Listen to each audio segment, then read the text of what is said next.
Welcome to Next on the Tee with Chris Mascaro, the show where you get the inside access to the best minds in the game. Each week, Chris has the privilege of chatting with top instructors, legendary players, course architects, and industry insiders. If you're looking to improve your game, gain a new perspective, or just hear some incredible golf stories, you are indeed in the right place. You see, Chris, let me tell you something, I haven't spoken to a press man in my life that is knowledgeable, seriously, as you are. Never. You do such a great job. It kind of makes me feel good all of a sudden. You do so much for the game. You're so kind to all of us that are out there in the game. You know, we need more people like you in the game of golf.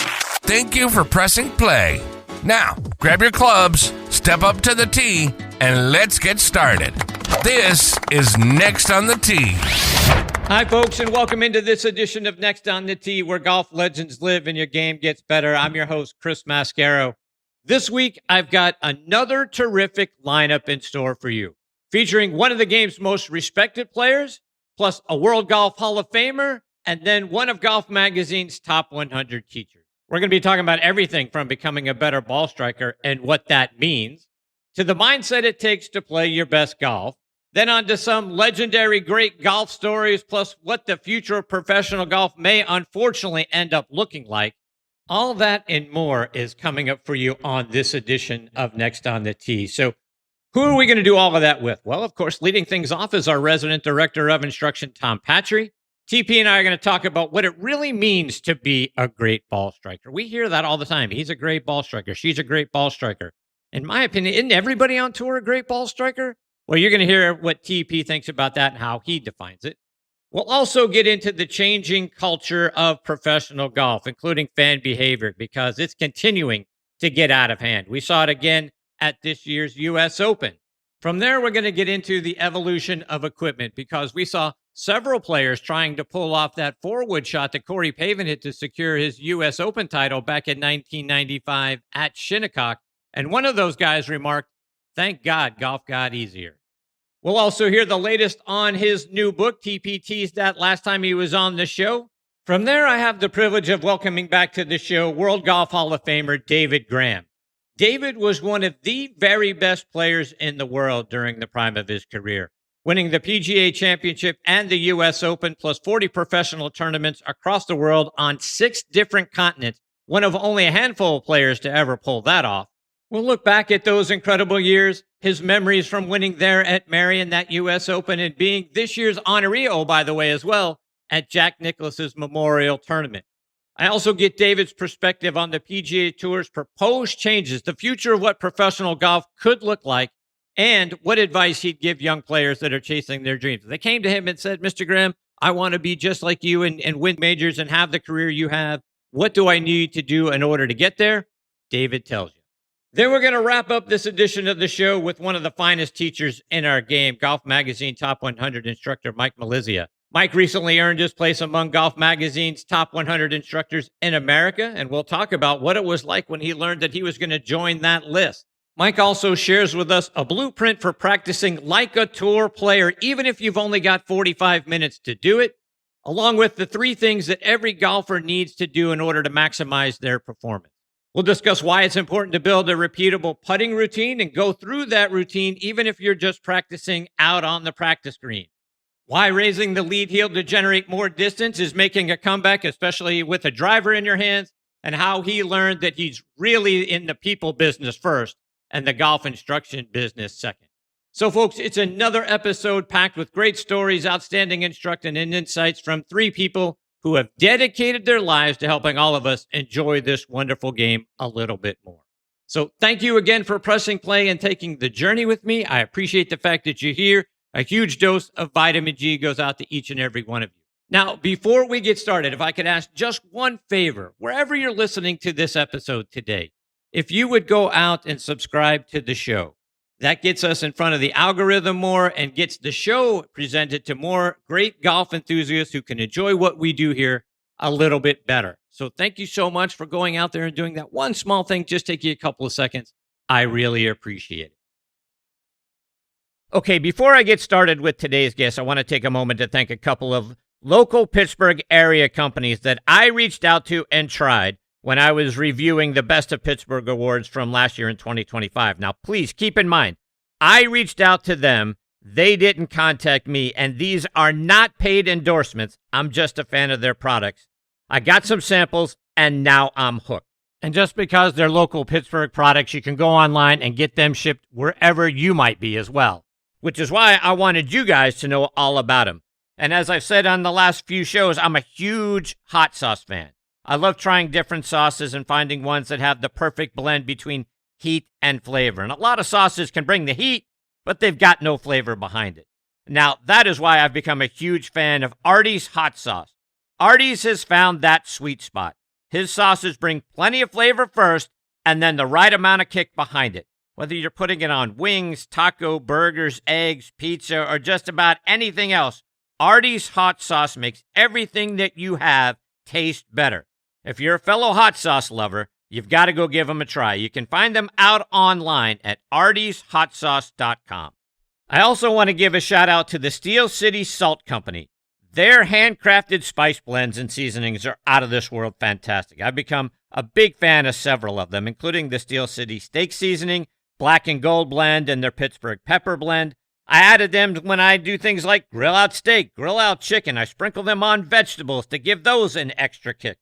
I'm also a big pickle fan, so their dill pickle salt is going to knock your socks off. Not to mention their Pittsburgh's Little Italy, which I started to include in my Sunday red sauce recipe and sprinkle on top of pasta to give it an added burst of flavor. Their Black and Gold Blend, Yinzer Dust, and Love Pittsburgh Everything Salt is great on things like fries, eggs, the baked salmon that I make. John and the crew over there are going to grab you by the taste buds, and they're not going to let go. You're going to enjoy the attention that goes into each and every one of their blends. You're going to love it. I promise you. Go out there and check it out online for yourself. SteelCitySalt.com. You know I also have a huge dose of vitamin G for everybody over at the Pittsburgh Tribune Review and TribLive.com. TribLive.com is the leading news website in Western Pennsylvania with news around the clock, Pittsburgh pro sports coverage, a high school sports network, and a podcast network, which is where you can find Next on the Tee. Bookmark TribLive.com or download the TribLive app for free and stay up to date with the latest news from Western Pennsylvania and beyond. I also want to talk about our friends over at the Pittsburgh Brewing Company and Iron City Beer, a brand that I have loved my whole life and started drinking when I was 21 years old, of course. Whether you're a hacker or a scratcher, the secret to a successful day on the links is knowing when it's time to grab an iron, even if that means keeping it in the bag till the 19th hole. If it's been a while since you've reached for Pittsburgh staple beer, it's time to revisit Iron City. Thanks to their incredible new facility in Creighton, the best-tasting Iron City beer ever made is now available at a course near you. Iron City pairs well with any lie and sky and serves as a friendly reminder that there's always next round. Check out all of their wonderful beers and their gift shop by going online to pittsburghbrewing.com. Okay, now back at Next on the Tee with me is our continually road-weary resident director of instruction, Tom Patri. By now, you guys know all of his credentials, like being a Golf Magazine Top 100 alumni instructor. But how about maybe some things you don't know? Like, he has coached and mentored over 125 PGA and LPGA professionals, collegiate and junior players, all of which who have combined to win over 125 events. He is one of only 2 PGA members to be recognized as a PGA Section Teacher of the Year in both the Met and South Florida sections. And until earlier today, when I was looking up more info about Tom, I always knew he was much older than what he lets on. But according to his friends on PGA.com, he was born on April 10th, 1916, which coincidentally was the same day that the PGA of America was founded. So Tom has been there since the beginning, and he recently celebrated his 110th birthday, which actually sounds about right to me, makes sense to me now.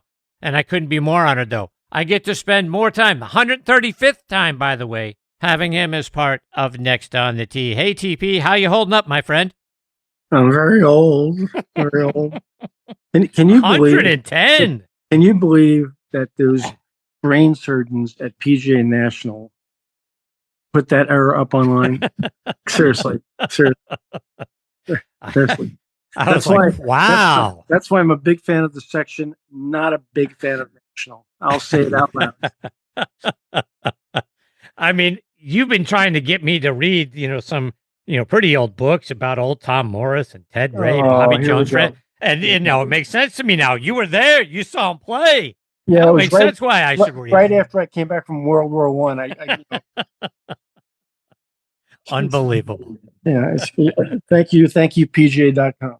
All right. So the last time you were on the show, you sort of teased out that there's a new book in the works, which took me by complete surprise. Exciting news. Any developments that you're able to share with us tonight? Actually, the road where we parked, Chris, is because I got up early this morning and drove from Naples to beautiful Tarpon Springs, Florida, which, for those of you who don't know where that is, that's kind of between Clearwater and Tampa, to meet with a formatter, a publisher, and a ghostwriter, because it's going to happen. We have a plan in place. I've got about 175 pages done. It's probably going to end up right around 200 pages with illustrations and photographs and stuff. Hopefully, if we're on schedule and the meeting went really well today, two really talented people. I got to give them a shout out.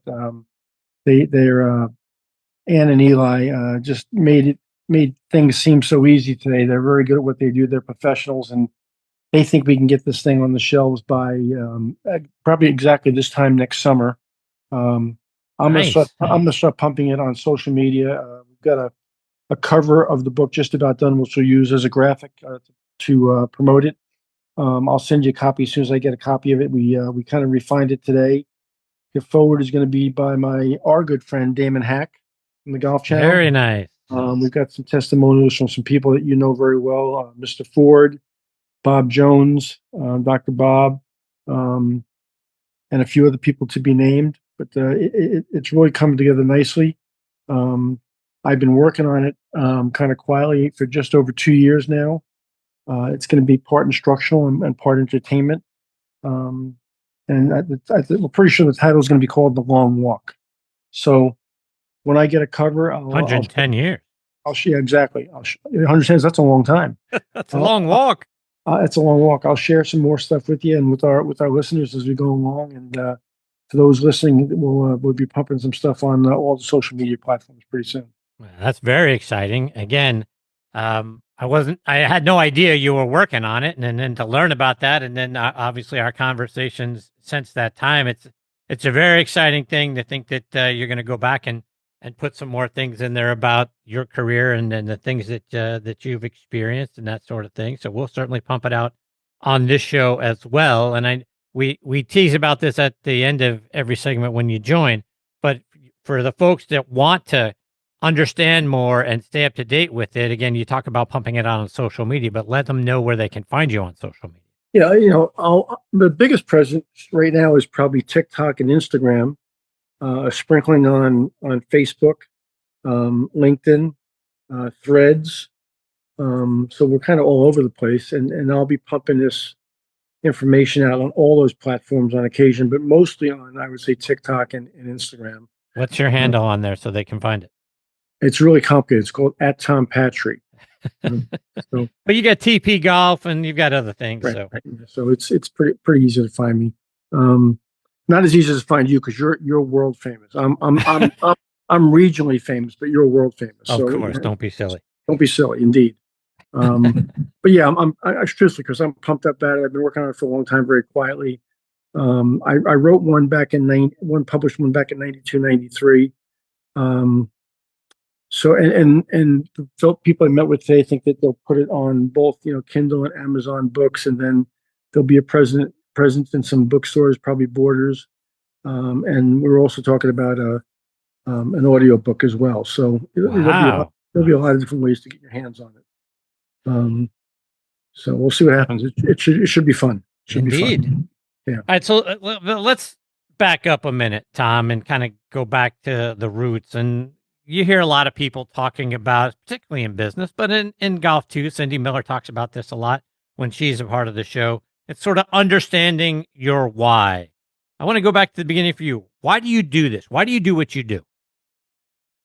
Well, that's actually part of the introduction to the book. It was funny we talked about that today. They quizzed me on that today. Um, Chris, I started playing this game when I was 11 years old at a public golf course on Long Island, and for whatever reason, um, the game infected me right away. I said infected, not effected. Um, it was kind of like a drug. It's an incredible game that um, I don't know if it does it for everybody, but it did it for me. It was like you put a heroin needle in my arm, and I was an addict. I couldn't get enough, and then the game um, opened so many doors to me. It introduced me to so many great people, people I never would have met otherwise. It took me places all over the world, play the game, and to visit, in some cases, speak. It paid for my college education. It gave me a career and a job, and I shouldn't say job because I always tell people I've never had a job in my life. I'm on a paid vacation um, because I love what I do, and it's a game that was, with the exception of my wife Denise, it's probably always been my best friend. It's hard for people to understand that about an inanimate object, but it's been my best friend. It's I've spent more hours with the game than I've spent with any human on the planet, including my wife. Um, a lot of hours alone trying to figure it out. A lot of hours of toil to try to understand what makes it tick and what makes it work and not work, both for me and now for other people. Um, I'm in love with the game. I always have been in love with the game, and I don't think I'll ever fall out of love with the game. Um, it's been everything to me. All right, so let's switch gears a little bit. And we promised our listeners that we would get more playing tips from you at near the top of the segment, that sort of thing. And we're going to get there, but I've got a question for you, something that I've always tried to understand. And I was spending some time today with one of the great ball strikers of all time, and my friend Tim Simpson. And when he and I were talking, the idea of ball striking. When I think of great ball strikers, I mean, everyone on the PGA Tour, the LPGA Tour, they've all got to be great ball strikers. How'd they get there? But that's not it, right? There's something specific about somebody that is a great ball striker. To you, what is that? What is that thing that makes somebody a great ball striker? Well, I'm going to dispute that comment just a little bit. Tim Simpson was a great ball striker, so that he definitely fits in that category. But I think there are people out there playing at a high level that aren't as good as some people around them as far as being a ball striker. And there's other things that go into, being successful playing the game. I think we don't give enough credit to people who have great golf minds. We don't give enough credit to people who have great short games. I'm kind of fond of short game. But as far as being a great ball striker, I mean, I think, you can teach, positions. You can teach delivery of the golf club. You can teach all sorts of fundamentals. But there's something very special about somebody who can put the center of the face on the center of the back of the golf ball every time. And I think if we study this, kind of thoroughly, and we didn't know his name or anything about him, and you and I went to a driving range, and there was a guy named Jim Furyk hitting golf balls, we'd want to give him two aside and play him for his life. and we'd get hurt. We'd lose our home and our car and everything we ever saved in those next 4 hours. So Jim is he's a tremendous talent, able to put the golf club right on the center of the golf ball every single time, it seems like, and does it in a very unconventional way. So there's something innate there that you can't teach. There are people that can be taught certain things, and there are certain people that have gifts, and that's an example of somebody who has a gift.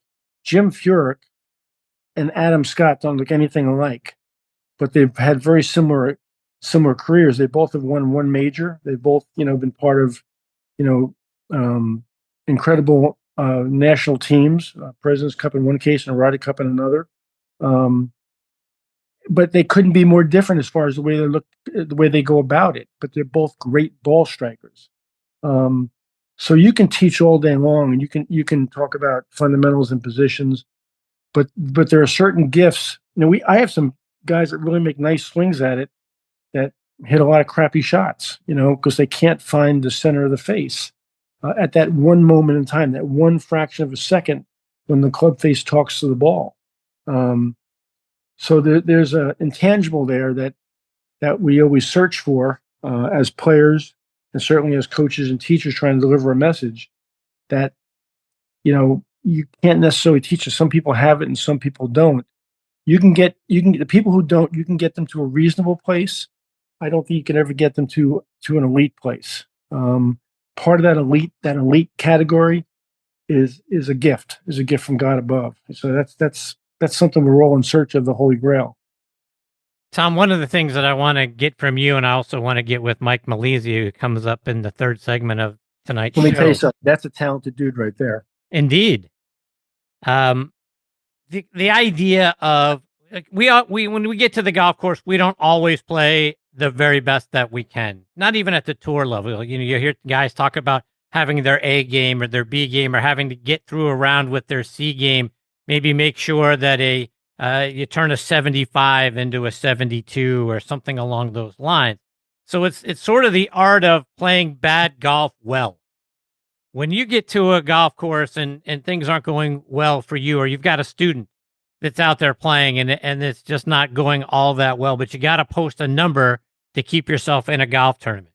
How do you go about it, whether that's mindset or what are you thinking through? Like, all right, I know I don't have my A game today, but I've got to play bad golf well for the next X number of holes. How do you get through something like that? Well, first of all, Chris, if you gave me a choice and you could wave your magic wand, you said, Tom, you can be an A ball striker and a B thinker, or a B mental, student, or an A mental student and a B ball striker. I'll take the A thinker first. I think that, when you're not playing your best, the mental fortitude required to stay in the present, to stay calm, to stay focused, to get the most out of yourself when it's not going your way, it is an art. It really is an art. And that's why guys like Dr. Bob, and we have several Dr. Bobs in our life, don't we? Actually, we have two Dr. Bobs in our life, and you can mention them by name. And then, and the third Bob, Dr. Bob in my life, is Dr. Bob Rotella. So those I have three Dr. Bobs in my life, and they're all super talented. And they would all tell you that, man, if you can learn the skill of staying present, staying calm, and not overheating, you can save a lot of golf rounds. You can really save a lot of golf rounds. It's so easy to get a kink in the armor when you hit that couple of bad shots in a row, to go sideways and hit the panic button. It's a tough game. That 4 hours out there is a long time. A lot of things can happen over the course of 4 hours, both good and bad. And to stay in the present in that time is a real skill. It really is a skill. And it's something you can practice. And there's been some great books written about that and some great articles written about that. And those three Dr. Bobs that are both part of your life and my life have done some tremendous work in teaching those skills. And anybody that wants to play the game at a higher level should really be embracing that part of their skill development. And we'll be right back. In golf, fast isn't a nice to have, fast is a necessity. And speed off the tee is where it all starts. That was precisely the thinking behind the all-new QI4D family of drivers from TaylorMade, our fastest, most fittable drivers. Built to meet the demands of the world's best players like Scottie Scheffler, Rory McIlroy, Nelly Korda, and the rest of Team TaylorMade. The QI4D lineup was engineered to unlock the 4 dimensions of speed, starting with a multi-material driver head with enhanced aerodynamic shaping, combined with a faster face and our revolutionary React shaft system. The TaylorMade QI4D drivers are ready to extract every bit of speed from every golfer's unique swing profile. Our industry-leading adjustability and fitting unlocks it all. Watch the full story of QI4D, our quest to build the fastest, most fittable drivers, and unlock your newfound speed at TaylorMadeGolf.com/findingfast. You guys know what a fan I am of On Point Golf. Folks, get the #1 ball marker in the game of golf. On Point is the only 3-dimensional ball marker with alignment technology and a removable coin. It is approved for use according to the rules of golf as defined by the USGA and the R&A. As we all know, putting is all about line and pace. Mark your ball with OnPoint, engage with your three-dimensional ball marker, and have more confidence in your line, execute the putt, and lower your scores. Folks, with the likes of Jim Furyk, PGA professionals and amateurs alike out there using them now, it's the number one ball marker in golf that actually helps you lower your scores.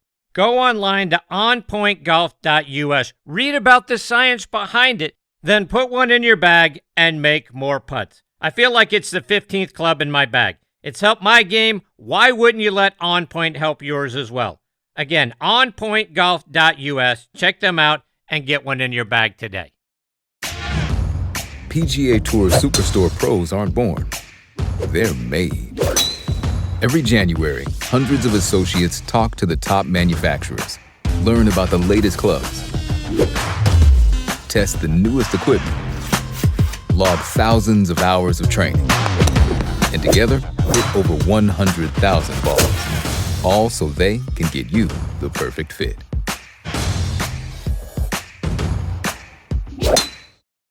Now let's get back to the show. Let's switch gears again because here we are, Tom, on the heels of this year's U.S. Open. Before we talk about what we saw on the golf course, we saw some more questionable fan behavior, Tom. People booing Wyndham Clark just in general and cheering when he made a bad shot. And look, I get it on some level, right? We all remember back to what happened last year at Oakmont and his behavior in the locker room when he didn't make the cut and kicking in some of those historic lockers. And for people who don't know, those lockers had been there forever.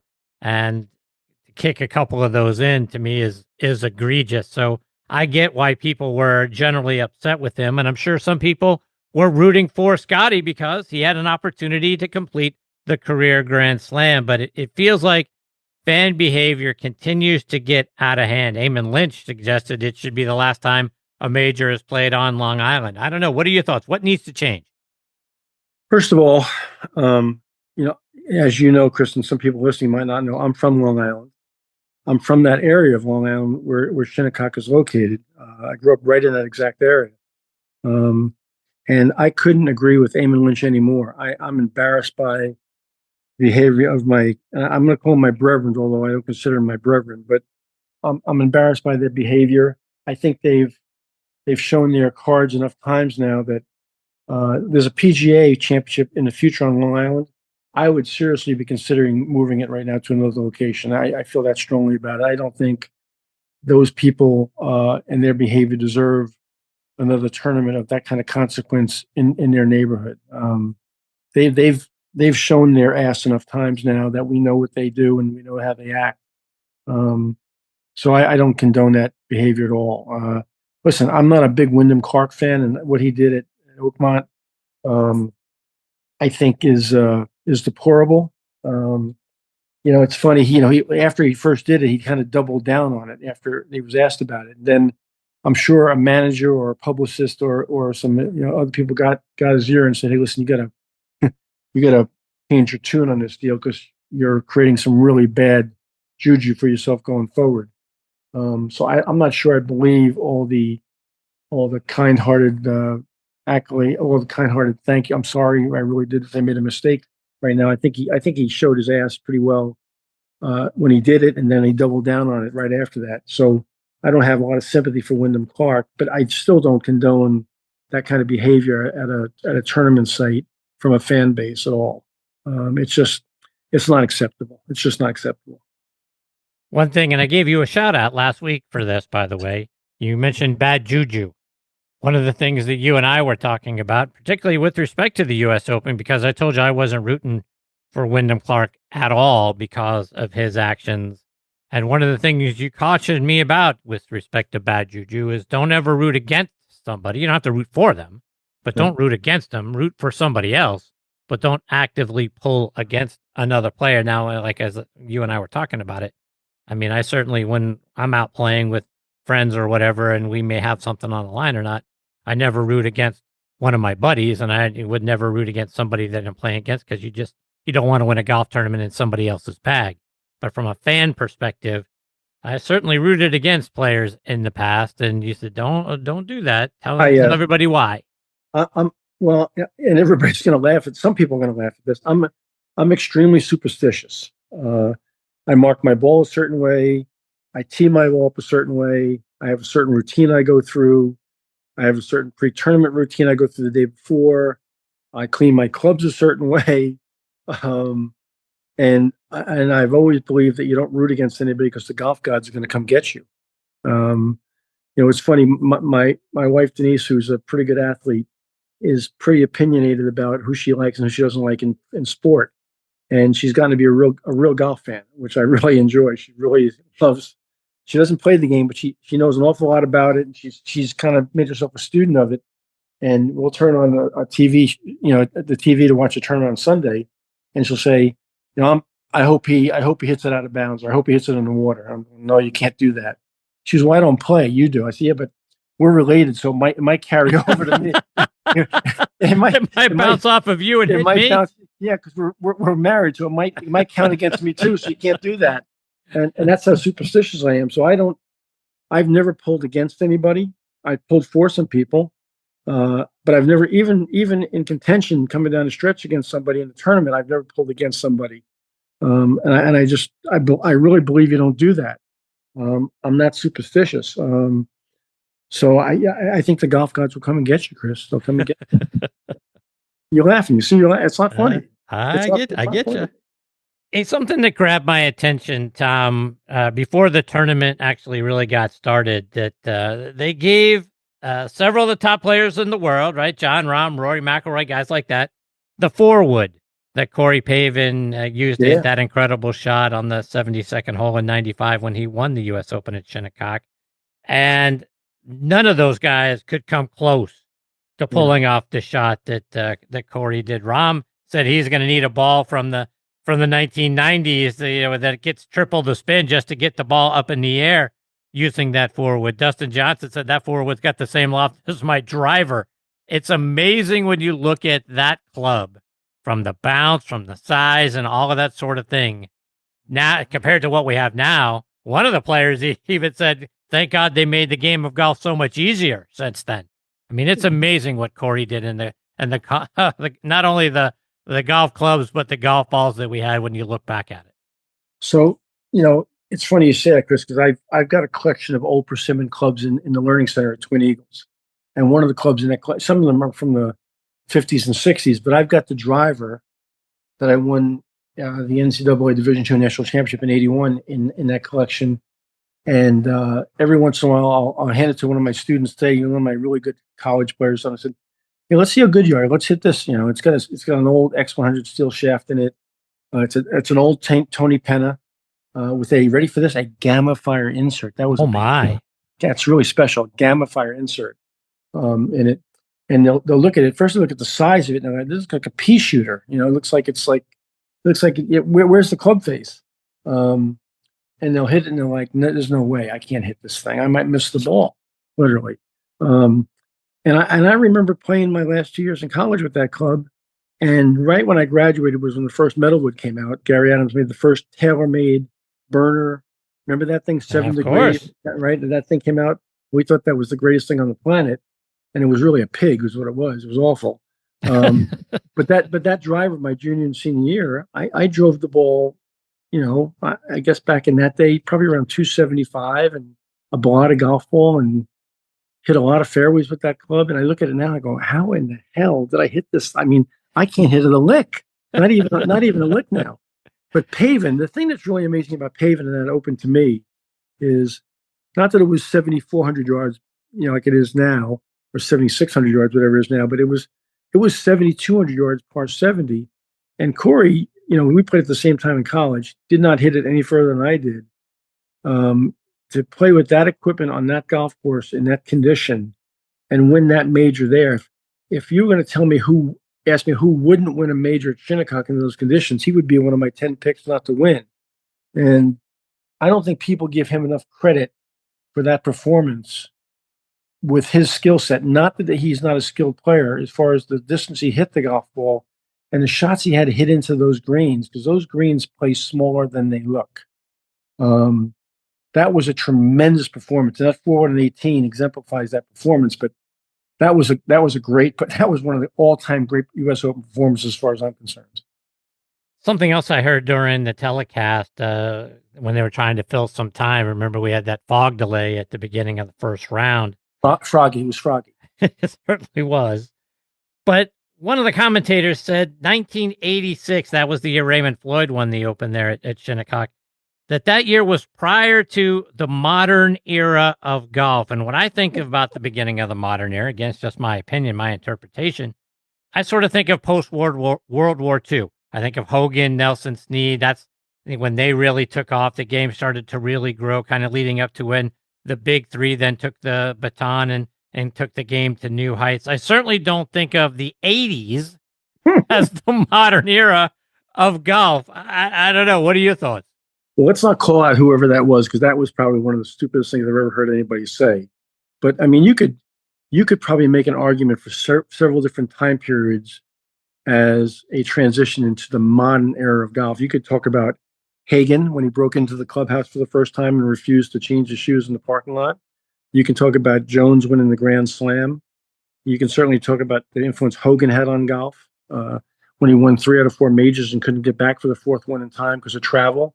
And you can certainly look at Arnold for what he did. Right. When we all of a sudden we turned on our TV set in black and white, and there was this guy swashbuckling away. So there's a lot of things you can go to and say, this is when golf changed and caught the public's eye and really changed and made golf a modern phenomenon. I think there's several periods in our history that changed the way golf was viewed by the general public and its popularity. And I certainly think you got to name Hagen, you got to name Jones, and you have to name Arnold. And then you could go a step further and talk about Tiger and the influence he had, on the young set today.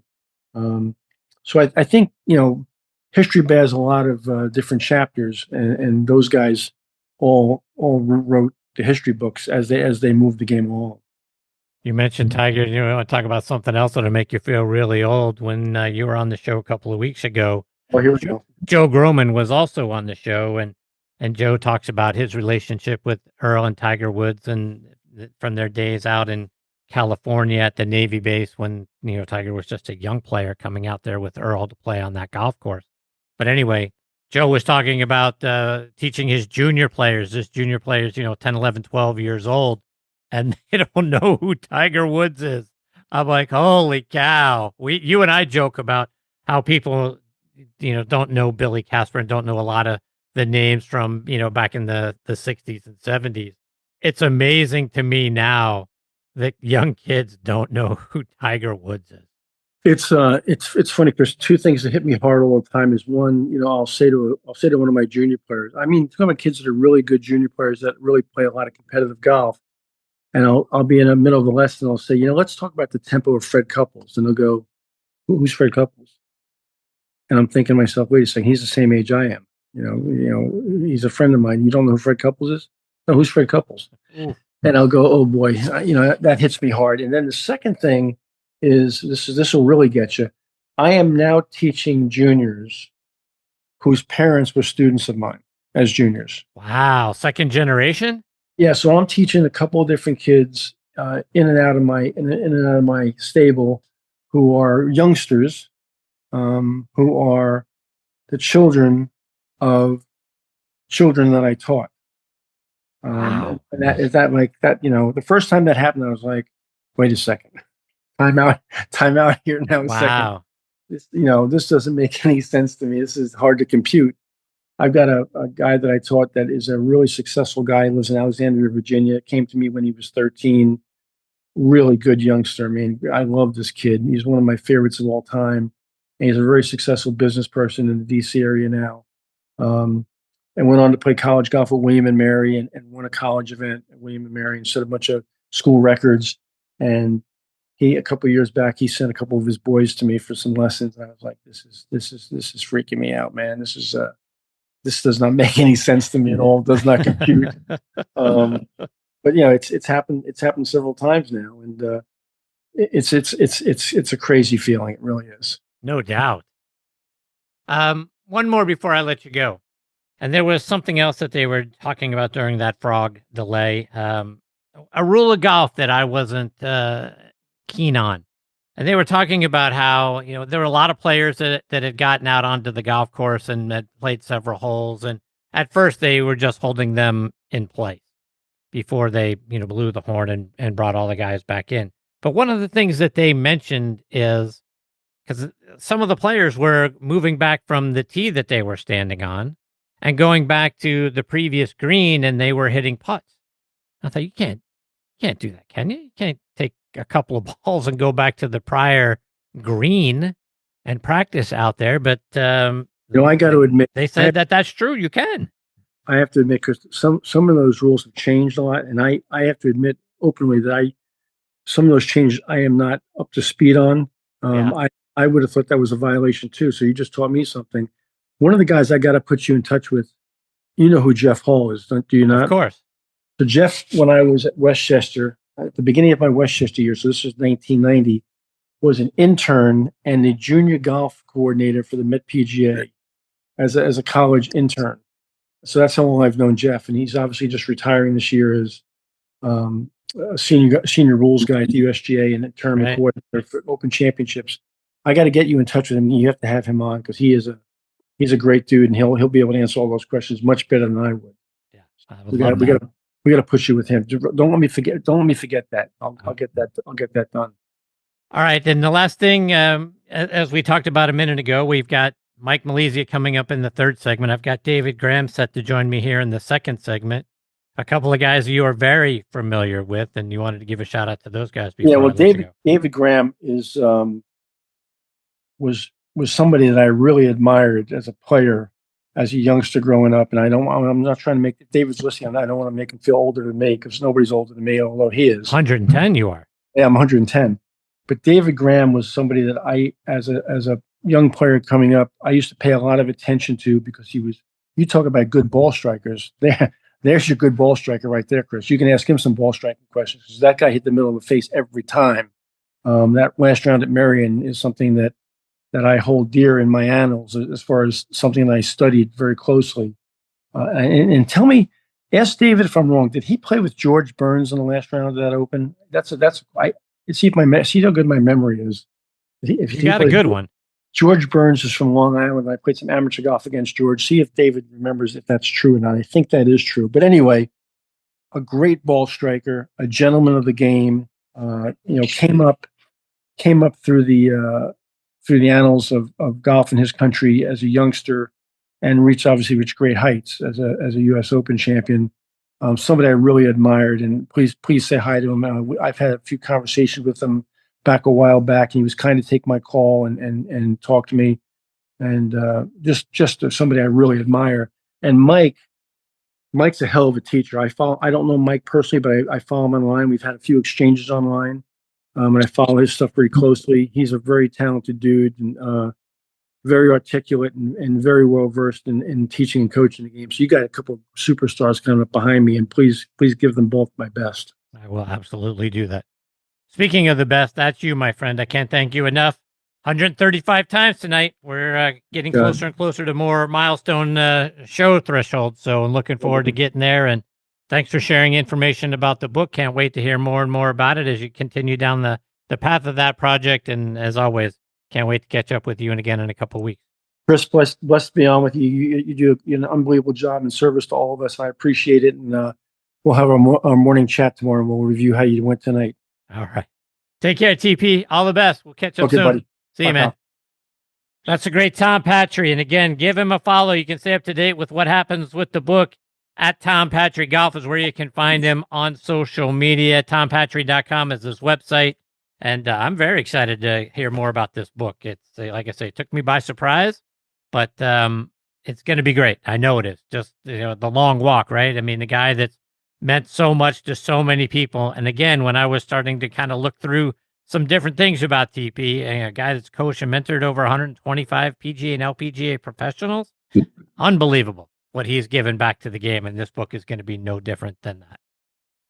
Coming up next is a wonderful gentleman, a World Golf Hall of Famer and a two-time major champion, David Graham. Before David joins me, let me remind you about the great things going on up at Macklemore. Because this year, get ready to experience a game like never before at the Keep, the brand new Bill Bergen and Reese Jones co-designed course at Macklemore. With its challenging layout and awe-inspiring views, every round here is an unforgettable adventure.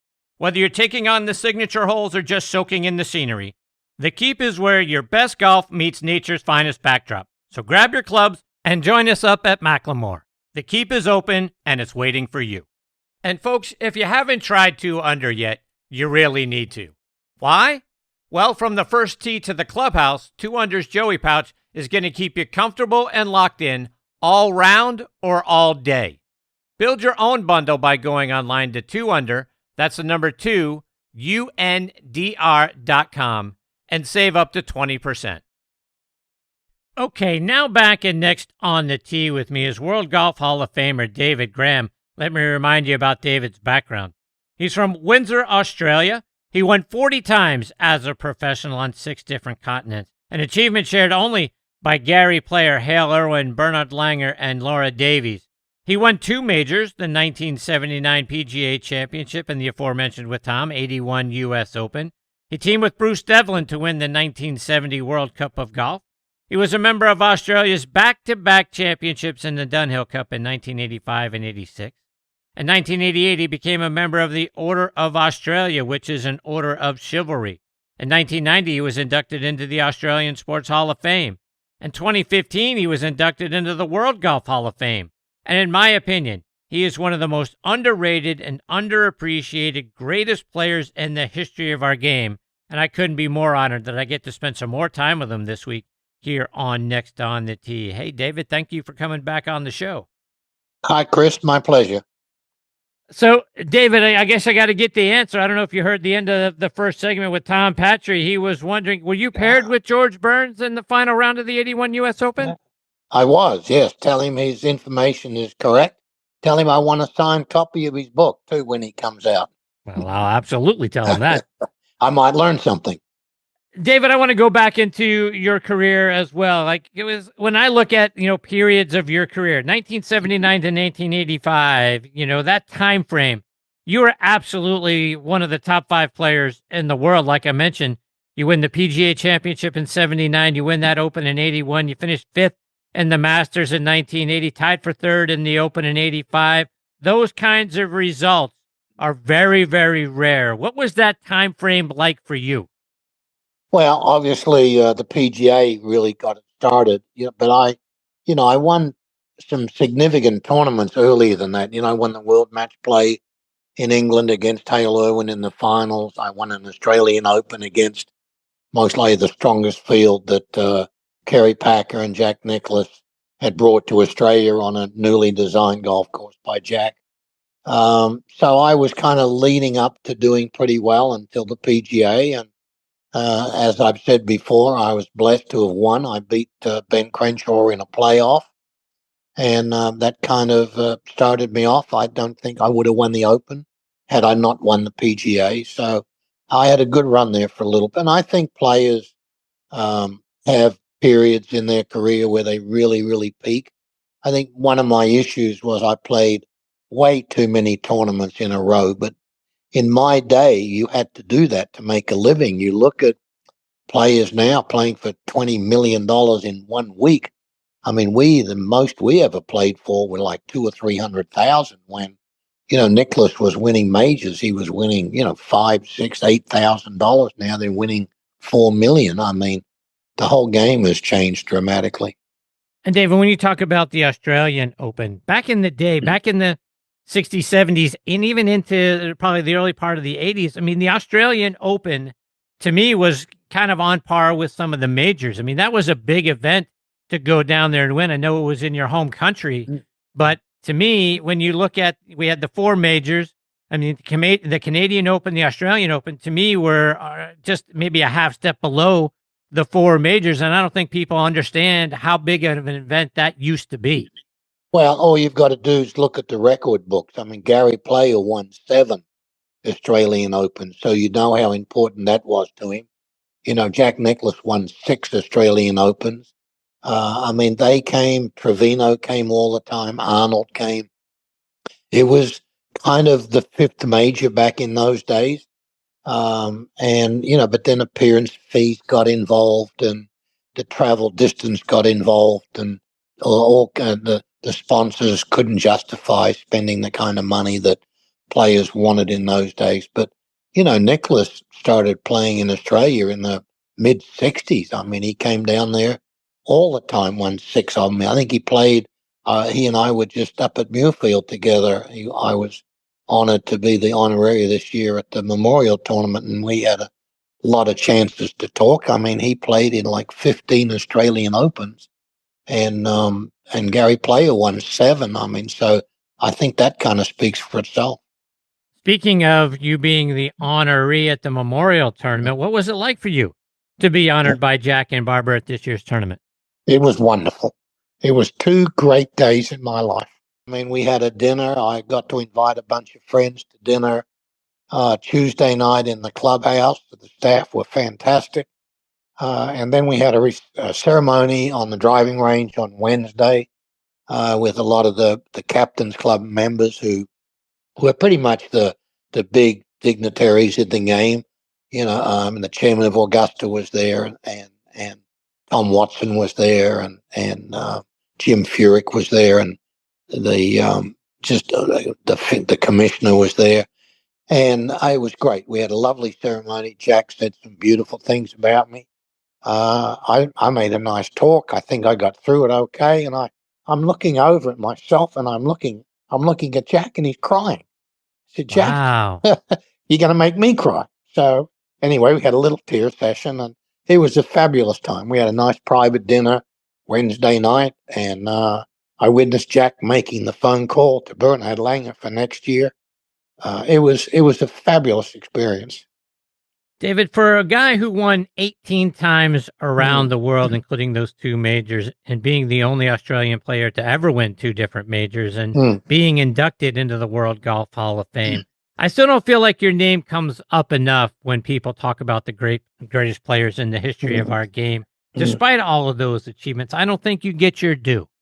Well, frankly, that doesn't really bother me. That's in the hands of other people. I mean, my record speaks for itself. But, I mean, the Hall of Fame was a huge reckoning for me. I mean, Jack honoring me at the Memorial Tournament was huge.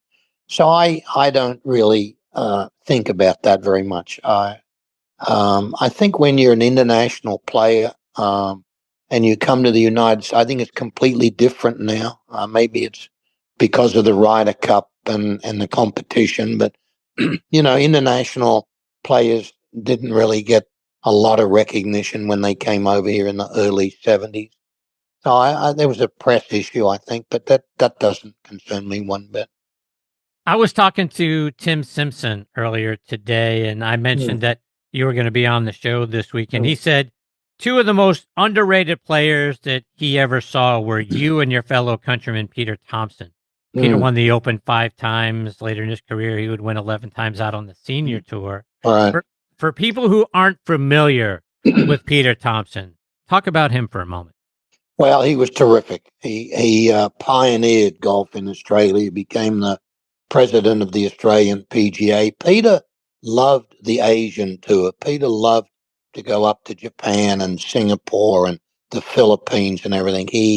He was doing that. He loved the British Open. He loved playing in all of the links courses and everything. That was his, and the American tour really was not established in those days like it obviously is today. So Peter found his niche, and he played where he enjoyed it. He really helped pioneer golf all through Asia and in Japan. So I give him credit for knowing what he wanted. He wanted eventually to get into politics in Melbourne. Unfortunately, he didn't win, but he really had a strong love for golf in Australia, and his family was living in Melbourne. So it was a huge commitment for somebody to come over here and play the U.S. tour full time. And Peter just did not want to do that. But I mean, he'll always be the greatest Australian player that ever played.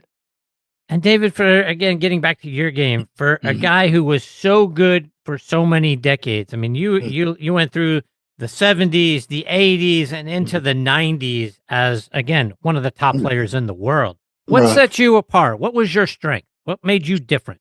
Determination, I think. I learned actually a lot from Gary Player. I learned dedication. I learned to practice like he practiced. We all practiced. The only one that had the luxury of not spending a lot of time on his game was Jack. Jack could go fishing. After the British Open, after he won, he'd go. We didn't have that luxury, but I got to be blessed to be a friend of Gary Player's when I first met him in Australia. And I'll never forget one day it was pouring with rain. I've repeated the story a lot of times. It was pouring with rain at Victoria Golf Club on a Wednesday. And everyone was in the clubhouse drinking tea and eating sandwiches and all that. And somebody happened to walk past and look out the window, and there was one lone person on the driving range hitting balls. And he happened to say, "Who's that idiot hitting golf balls?" And I said, "Well, that's not an idiot. That's Gary Player." And I immediately went down into the golf shop, got my clubs, put my rain suit on, and went down and practiced with him. That was a huge learning curve for me. If a young player, college player, maybe a young player out on the Corn Ferry Tour came to you and said, "I aspire to reach the level of success that you achieved. What do I need to do in order to get there?" What would you tell them? Well, I think you need the work ethic of a Scotty Scheffler. I think you need the work ethic of a Rory McIlroy. I think you need to learn as much about your swing, whether you have a coach or not. You've got film, you've got video. You need to learn which way you want to maneuver the golf ball 90% of the time, and can you maneuver it the other way 10% of the time. But you have to have. I think you have to have the dedication of a Tiger Woods. I think you have to be physically fit. If you look at all these players today on television, they're all big. They're all so strong. If you look at their work ethics in the gymnasium on YouTube, you go, my God, look at what they're doing physically. It's no wonder they hit the ball so far. It's not the club. It's not the ball. It's the athlete. And if you want to compete with those guys, you have to look at what they do and learn from them and emulate them and even become bigger and stronger than what they are. It's interesting that you say all that. I wanted to get your thoughts because prior to the opening round of this year's U.S. Open, one of the things that they did is they brought out the 4-wood that Corey Pavin used to play and win that 95 U.S. Open at Shinnecock, and that amazing shot on the 18th hole that he hit to secure victory. But they wanted to see if those guys could pull off the shot, and none of them could figure out how in the world, to hit that club. I mean, they talked about how there's essentially no bounce on that club. Dustin Johnson talked about how the loft on that club is no different than his driver and that sort of thing. So when you look back at the clubs that you use, and you obviously predate even that 4-wood because that was a metal 4-wood, and going back to Persimmon and the wound ball, the balata balls, and all that sort of thing. To me, it's a wonder, and Tom Patri and I were talking about this in the first segment because I've got the old clubs I used to have, and when I look at the size of my 4-wood, I can't even believe that we could even hit the golf ball, let alone advance it and hit it like he did, 230 some odd yards. But talk about the clubs and the advances. Obviously it's so much better now, but talk about the clubs that you guys used to use and learning how to play with those. Well, we all had them. It wasn't like somebody had better clubs. I mean, Jack played with the old blade McGregor clubs, as did I. Watson played with old Ram irons, and Trevino played with old Spalding irons. You just had to learn. I think you had to learn to be a better swinger of the club, and you had to learn the sweet spot, and you had to swing more consistently. The error factor was so much greater than what it is today, especially with the driver. I mean, I look at the old drivers and I think, did I actually play with that? And these guys now have got, 400cc heads. They've got graphite shafts. They've got 46 inches of a 50 or 60 gram shaft. The whole weight distribution of the club is completely different. But, they have 60-degree wedges. You go to a tournament now, you go on the putting green, there's 40 vendors out there with, hundreds and hundreds of different putters. You've now got putting is a real science. When I played, it was a bullseye, a blade putter, or a mallet. That was it. And you had to beg to get one. I mean, and to get a set of irons in those days, the way they were built, it would take months to get a set of clubs. So the whole aspect of equipment is completely different. And I think we were maybe in some cases better ball strikers because we had such a smaller surface to make contact with the ball. Yeah, I mean, the sweet spot on an iron back then was about the size of a dime or a quarter, right? Yeah, no more than a quarter. Yeah, exactly. I've got my old setup McGregor irons hanging in the golf club, and my pitching wedge is rusted right in the middle, and you can just see where the ball was struck with a wedge. And I can't even come close to hitting new irons that close to the middle of the face consistently. So, yeah, they're just completely different. But I think it's great. I think we're watching better golf. We're watching better golf shots. We're watching long drives. We're watching unbelievable putts when it really counts. You look at that putt that Victor just made for, $2 or $3 million in one putt. I mean, it's amazing. And I think it's great. I think it's great entertainment for people watching. And I love watching some guy hit the ball 350 yards. It doesn't bother me at all. David, just a couple more before I let you go. And the PGA Tour has just proposed some sweeping changes for what the tour is going to look like in 2028. They proposed a two-tier system on top of keeping the Corn Ferry Tour. We're going to have the top 120 to 130 players are going to be in a championship series with 23 to 24 tournaments, $20 million per tournament. You mentioned that earlier. The tier below that is going to be the Challenger Series, 20 events, 144 players there, purses around $4 million. So, and then relegation up and down, players earning the right to go from one tour to the next or falling off to a lesser tour. And then you factor in the top 20 on the Corn Ferry Tour and the top 10 on the DP World Tour. So there's a lot of involvement and a lot of opportunities for players. But this, I don't know, I kind of scratch my head, David, because I think, from 1968 to 2021, the PGA Tour was doing just fine. The LIV Tour came along, kind of disrupted everything. And now all of a sudden, I feel like the PGA Tour is doing all kinds of crazy new things just to kind of be sort of like the LIV Tour in a situation where I don't think it was bad before. I don't understand why we needed sweeping changes. I don't know. What are your thoughts about what you're hearing about what they could look like?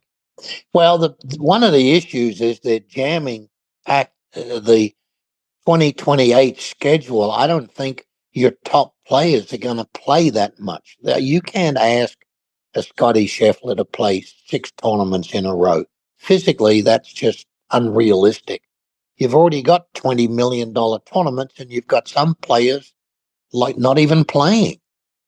So I don't know what the future is. I understand they don't want to compete with football. I understand that.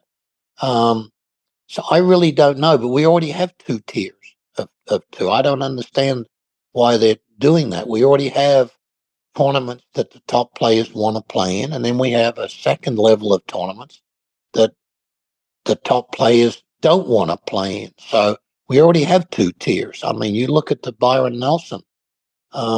It struggled and struggled when it couldn't raise $20 million to become an elite tournament. So there's always been tournaments that Jack played in and tournaments that Gary and Arnold played in, and then the other tournaments. So I think it's great for the players. They're all going to get richer and richer and richer. The thing that concerns me is that it's now a made-for-money tour, a profit tour. We've had people invest in the tour to make money. I'm really concerned about what's going to happen with charity. David, we started off talking about your U.S. Open victory at Merion, and that's a place where some of the all-time greats have won major tournaments. Trevino won an Open there. Ben Hogan won it there. Bobby Jones completed the Grand Slam there. And you got your U.S. Open victory there. What's it like for you to have your name on that trophy and having won in the exact same place that some of the all-time greats, along with you, also won? Yeah, I think about that quite a lot. I think about Jones. I went to a celebration, the 100-year. I've been a big supporter of Merion over the years. And I look at and I think, my God, I walked on the same fairways as Hogan. And I walked on the same fairways when Trevino beat Nicklaus. And then you see Justin Rose come along. I mean, Merion is an iconic golf club. And it'll always be that way. Now, logistically, it's going to have some issues hosting major championships anymore because it's such a small area that they seem to be able to pull that off. I think Merion is just traditionally one of the great clubs in America. We've got the Open Championship coming up here in a few weeks at Royal Birkdale, a place you played pretty well when it hosted the Open back in 1976 and again in 1983. You finished tied for 21st and tied for 14th, respectively. Tell us about Birkdale. What's it like to try to compete there? Oh, well, when we played, actually, I had lunch today with Lenny Watkins, and we were talking about the last time we all played there when the temperature was 100 degrees, and we stayed in a hotel and had no air conditioning, and we all they didn't have they still don't have it, but we all went down to a hardware store and we're all buying fans and we're opening up windows. So I think they're going to have another hot summer there. So it's going to be hard. It's going to be a fast running golf course. It'll be interesting to see how it plays. It'll play short because of the firmness and the heat. But if the wind blows, it'll be a great test. It's a great old golf course. Some of the finishing holes are just fabulous there. That's where Palmer hit that incredible shot on 16 out of the rough, and Trevino chipped in on 17. It's a wonderful place. I can't wait to watch it on television. It'll be cool. David, I know you're active sometimes out on LinkedIn. It's great to see you commenting when you're on there. How can our listeners stay up to date with what you're doing now, whether it's there on LinkedIn or on other social media sites? No, and I don't even really follow that very much. I'm not really good with social media. I don't want to get too involved in it. They can follow me on LinkedIn. They can always go to my website. I have, through the PGA Tour, that's a good way to contact me. But, I'm 80 years of age and I'm staying well under the radar anymore. I play golf about 5 days a week with Lee Trevino, and that makes me very happy.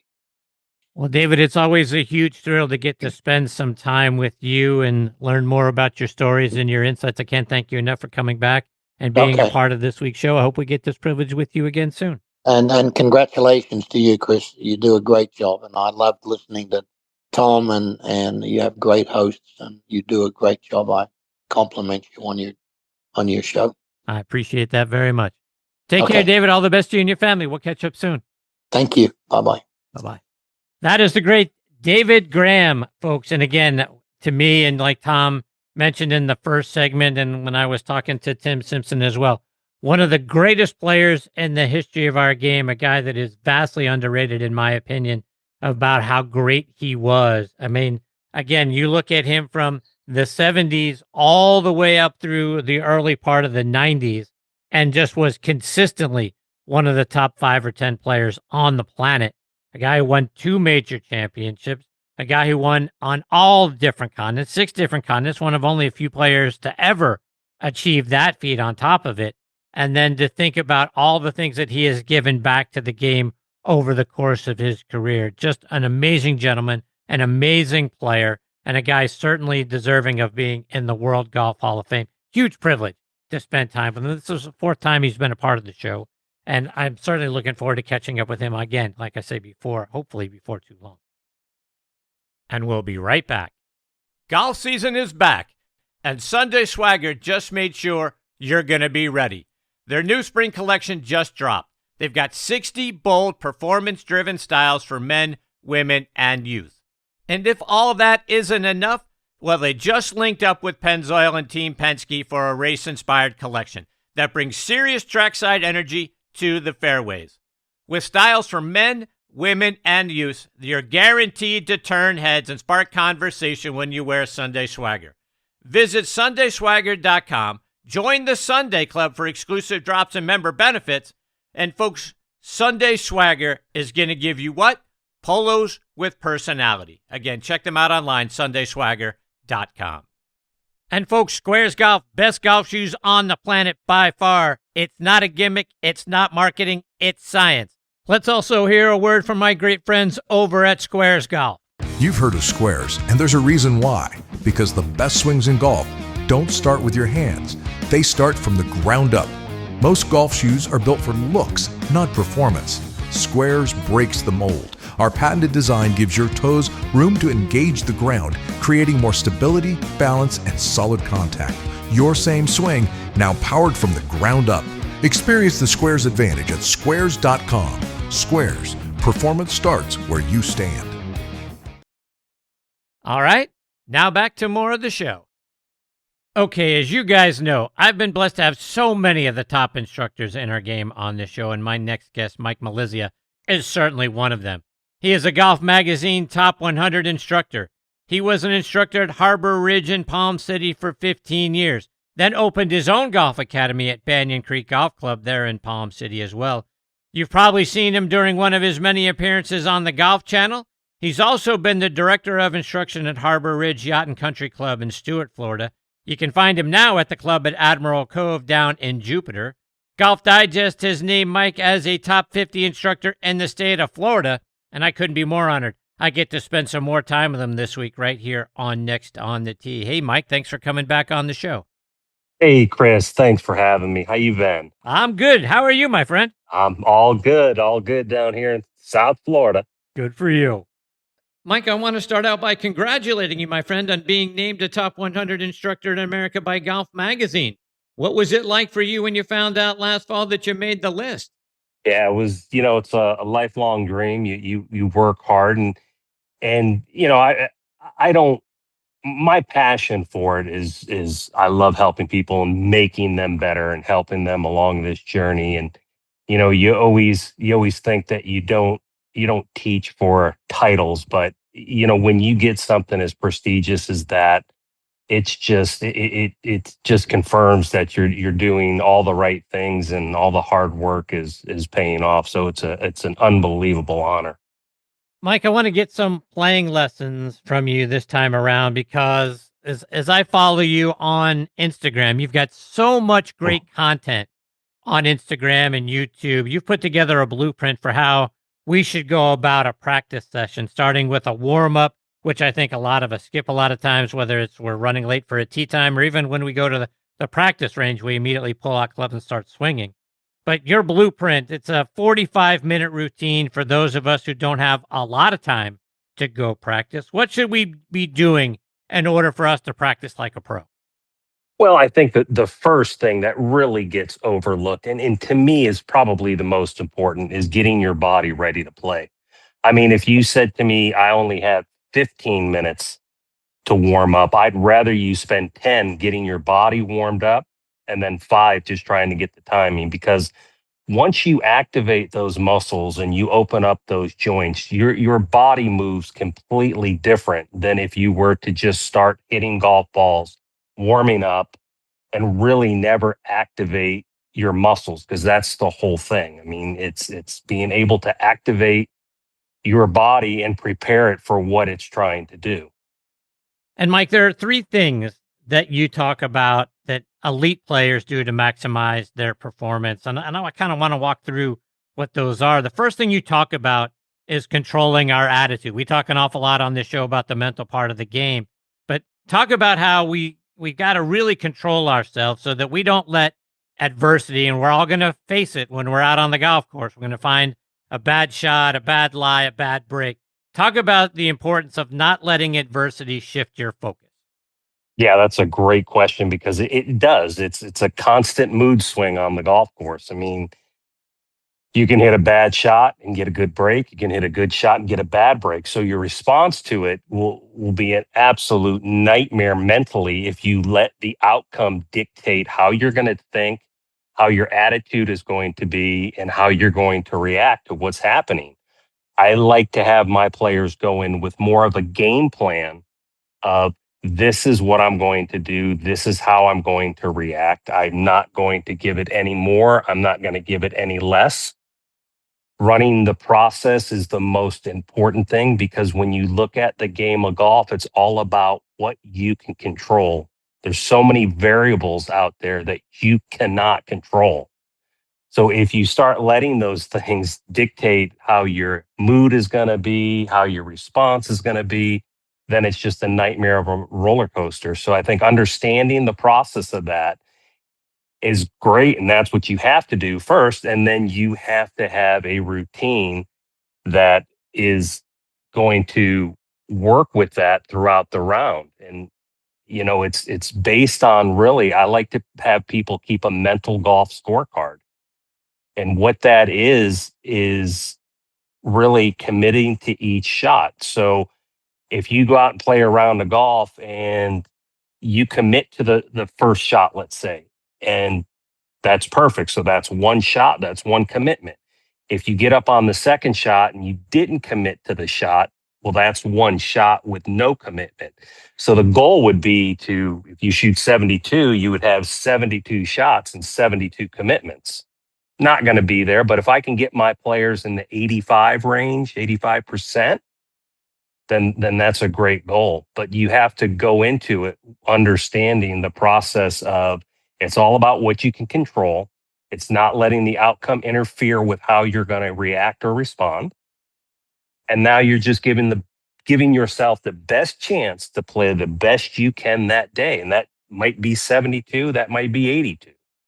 So let's take that a step further, because the second thing you talk about is learning how to play better bad golf. That's something that Jack Nicklaus has talked about over the years. You mentioned, Jack, when you're talking about it as well. Tell everybody, what do you mean by learning how to play better bad golf? Well, first of all, I think people go into it and everyone's in search of having a machine-like swing, right? I get that in lessons all the time. First thing I get out of a lesson. So what do you want to get out of this lesson? They always, same response all the time. I want to be more consistent. And I look at them and say, well, I can't help you because you don't even wake up consistent. We're all different. You wake up differently. So you can't get this game and make it machine-like. So playing better bad golf is learning how to adapt instead of trying to fix and change. So that's where it starts. It starts on the range. You kind of get that feel. It's one of the things that I learned playing out on tour with veterans. You play with them and you could see them work their way around the golf course, and you get done and think this guy shot 75, 76 and he shoots 69. So playing better bad golf is really understanding where you are that day. And you have to manage what you have that day. So you might not hit driver every hole. You might not go for pins. You have to learn how to manage what you have based on how you're feeling that day. And it usually starts on the range. Let's explain that a little bit more, because to your point, you may get out there and all of a sudden you're hitting a fade every time. And you start to think to yourself, whether it's my grip or it's this or it's that or the other thing. But you mentioned this in one of your videos. You can't fix it out on the golf course. So you've got to learn to work in around what you've got. Like you mentioned, you got to work around what you've got that day. If you've got a little fade, I'm going to play the little fade. Don't try to go out there and start to try to tinker with things on the golf course, because from there, it's just going to go way south, isn't it? Absolutely. And if we look at it, when you look at, and I'm not talking just tour players, because a lot of people think, okay, well, yeah, that fits the tour player. If you look at the average club golfer, they do have a variety of different shots. It might be one where they play the ball a little bit more back in their stance and just kind of hit a low shot, or it might be their fade, or their fade's not fading, so don't play the fade. I think the biggest thing when you're learning to play bad golf is where you're aiming at the particular spot based on a miss. Amateurs always aim in a spot. Scott Fawcett is one of the guys in Decade Golf who's a stats guy. He made the quote, which I think is great. He says, amateurs aim like they're shooting a sniper rifle. You need to aim like you're shooting a shotgun. So you have a dispersion and a spray. And like I said, amateurs pick spots where it could be the fairway, and they're aiming right down the middle of the fairway. And I'm going, okay, so wait a minute. You got out of bounds right. You have nothing left. Aim it in a spot. You can make bogey from left. If you hit it out of bounds, you're dead. And it's the same thing where I'll put people in a situation. And when we start talking about playing better bad golf, you have to base your shot like a tour player. Every shot is based on a miss. If I miss it, where's it going to be? And amateurs play shots, and this is why they have a hard time playing better bad golf. They have a shot where they aim if they hit it absolutely perfect. Now, this falls into suit as well when I ask an amateur, how far do you hit a club? And they only give me one distance.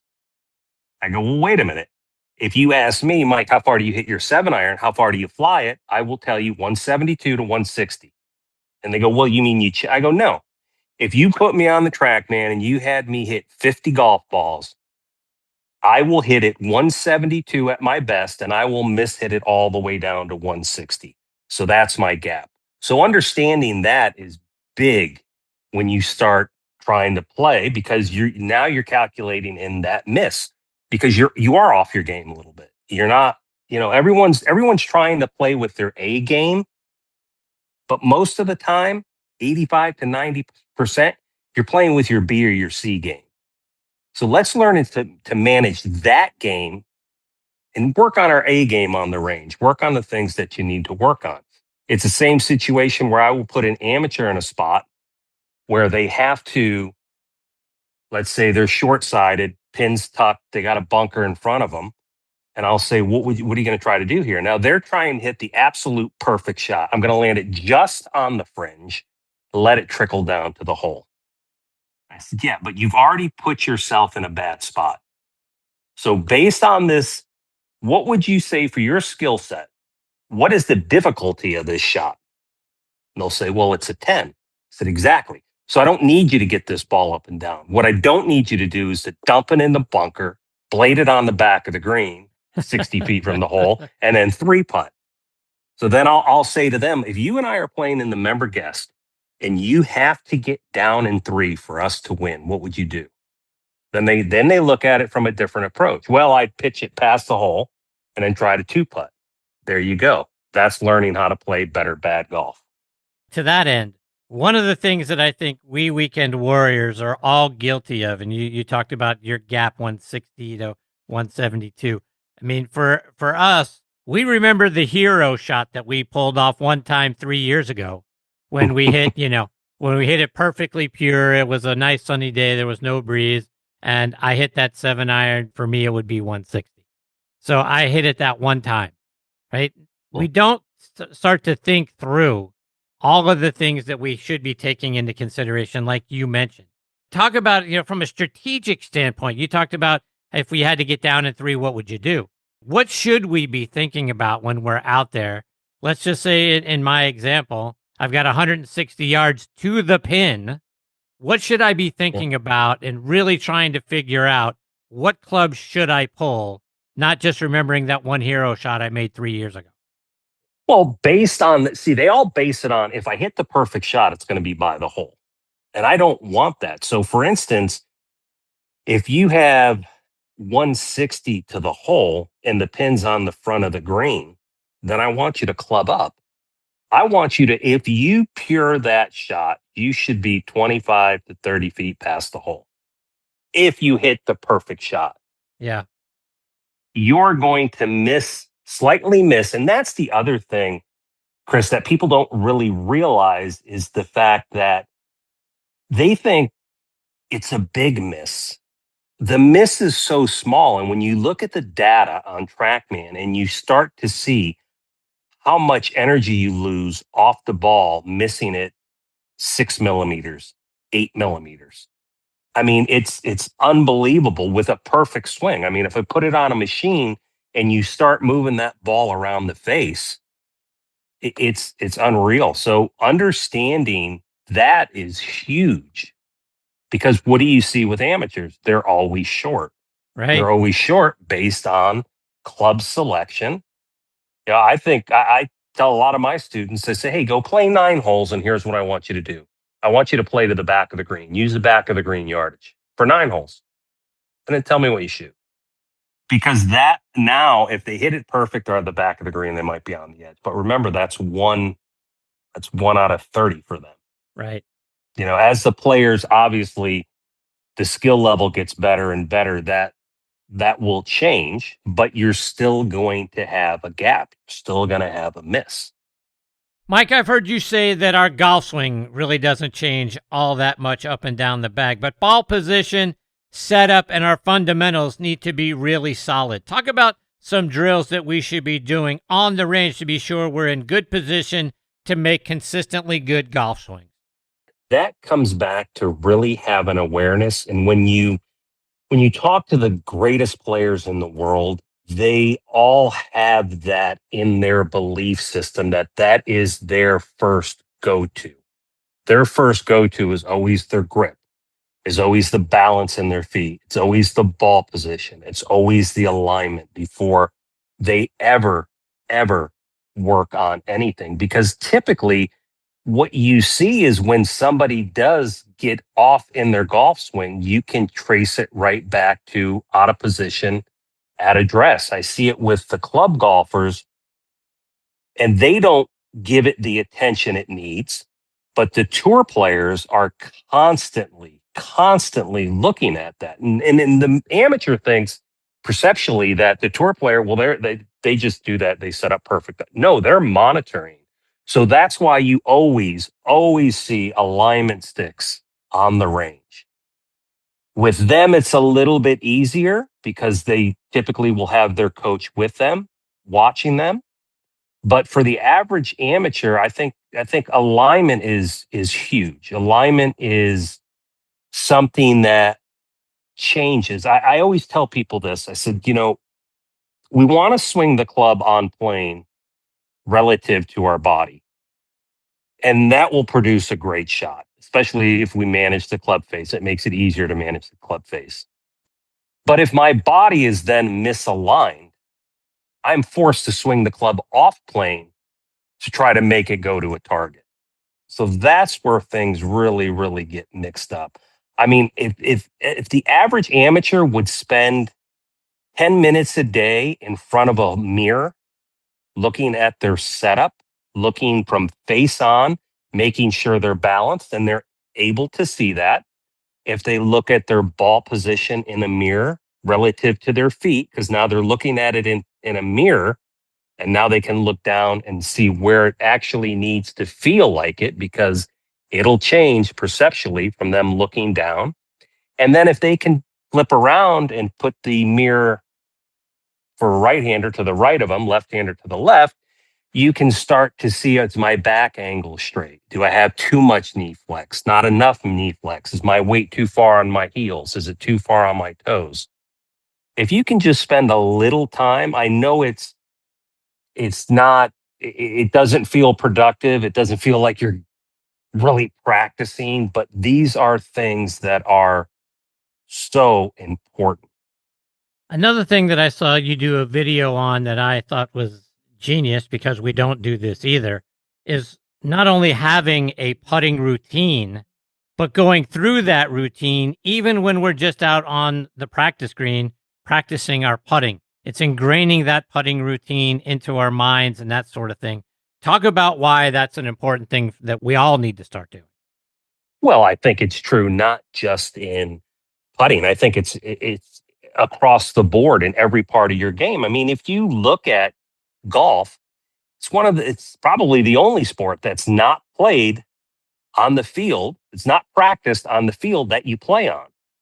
The situations are completely different. If you and I were out playing, the first thing, and let's just say we hit our tee shot down the fairway, the first thing we have to do is look at that next shot. And you're just going to have to go, okay, I have 160 yards. The wind is off my right, so I'm going to have to aim a little bit to the right and let the ball come back. You're going to have to go through your routine. Then the next thing is you have boundaries. You'll have a sand trap to the right, let's say, and water to the left. So you got boundaries that you have to deal with now. And you have to make a decision on your golf swing and what shot you're going to produce and where you need to aim in case you do miss it. And then there's always the club selection that I have to put a little bit more or a little bit less. I mean, I tell people, even when they do give me that perfect number where they say, 172, I'm like, what are the chances if we went out today that you'd have 172 yards? Might be one time. So you're having to put more on or take more off. Now, when you look at when we practice, oh, and by the way, when we're playing, we got to score too. So there's an outcome, which creates stress. When we practice, there's no outcome because there's no score. There's no boundaries because we're hitting on the range. There's no thought process to run through a routine where we have to decide, here's where I'm going to aim in case I miss it here or I do that. And we're never putting more on or taking more off of the shot that we're hitting. Everything is completely opposite of when we practice. And that's why I always tell people, I go, listen, I always tell people you got 3 swings. And that's why when I give somebody a lesson, I like to videotape them on the golf course. We go out there and we're going to play a few holes because my thought is this. We all have 3 swings. I call it the lab, the zoo, and the jungle. So the lab is in my performance center where I have you with all the data and the force plates and 3D and everything. That's you have one swing. You'll swing one way. The zoo, which is the range, a little different. It's still, you're freed up a little bit. But man, I see something completely different in the jungle every time. So I need to know what really comes out. So if you can't create that jungle atmosphere when you practice, then your brain is not comfortable when you get out on the golf course because you're not practicing golf. You're practicing trying to perfect a swing and a shot shape. It doesn't work. So how do you do it? How do you prepare yourself as if you're going to go out and play? Because you're right, it's very different, right? I mean, there's no consequence to what you're alluding to, right? On the range or in the studio, there's no real consequence. No. So I have all my students, I like them playing games on the range where they have a boundary. It might be a tree. If they're shooting at a flag, it might be a tree to the left or a bunker to the left out on the range and another flag to the right. And I want them to hit a shot in there and I want them to run their whole routine. And I want them to actually play the round on the range before they go on the golf course of what shots they feel they will have and go through it. And it's I remember reading a long time ago because I'm a huge Ben Hogan fan, and as a kid, he was my golfing idol. Obviously, a lot older than I am, but I just always loved the way that his approach was to the game. And he said he played 36 holes at every tournament. He played 36 holes each day. He played 18 on the range, and then he played the actual tournament 18. So simulating that and using an outcome is big. I'll tell somebody, okay, so here's the first hole. Where's the first hole that we're going to play on your golf course? Okay, so I want you to go see the red flag and see the blue flag. That's your fairway. If you hit the fairway, you're 1 under. If you hit it outside the flags, you're 1 over. They'll hit a shot and I go, okay, how'd you hit that? Didn't hit it very good. Okay, so if you didn't hit it very good on number 1 on your course, how far would you have left? Well, I normally have 140. I'd probably have about 160. All right, let's run the process again. Let's pick a flag out for something that's 160 yards. Let's create a parameter and then let's create a score. So it's bringing it to the closest that you can. You'll never be able to replicate it because there's obviously more stressors on the golf course than there is on the range. It's like teaching me to fly a plane in a simulator versus landing one in real life. I mean, you can create it, but I can crash us in a simulator and we can go grab a beer afterwards. The other way is not going to work. So it's creating it. It's being creative and using the things. When you play golf, you have boundaries, you have decisions that you have to make. The target is always changing and you got to score. So if you can do those 4 things when you practice, then your game you can start practicing golf and then that will relate to your scores. Mike, not long ago, I was talking with Peter Costas about sort of the lost art of left heel up, particularly when we've got a driver in our hands.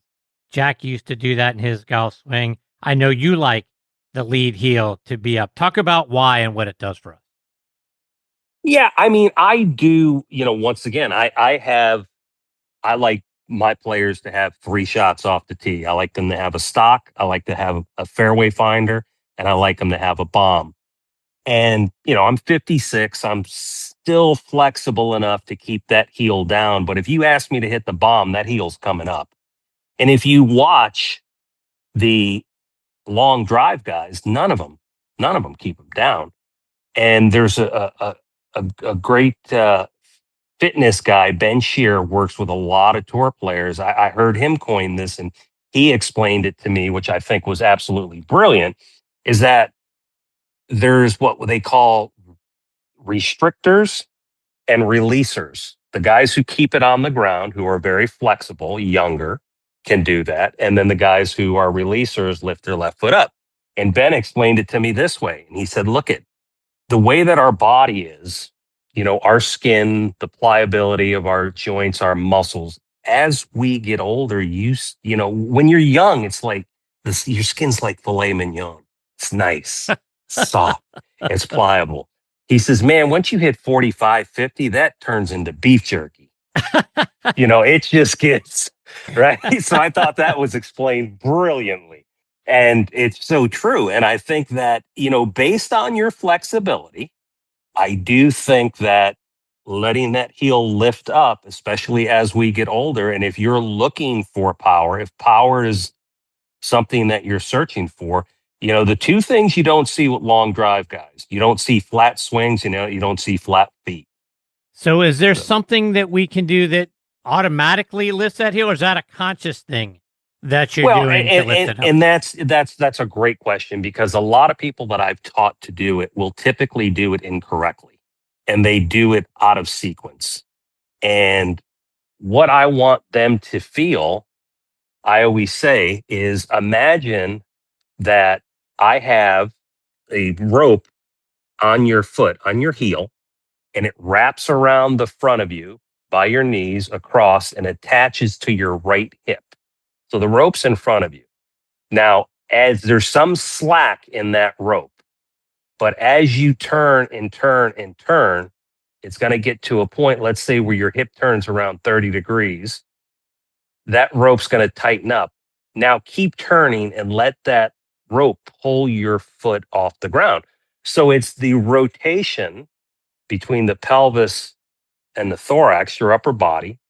You don't have to pick it up immediately. And that's what people do. They independently move it. No, I want you, as you're winding up, let your turn pull it off the ground.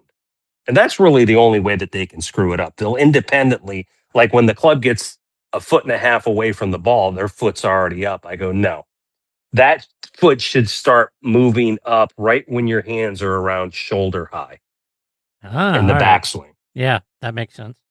Let the turn pull the foot.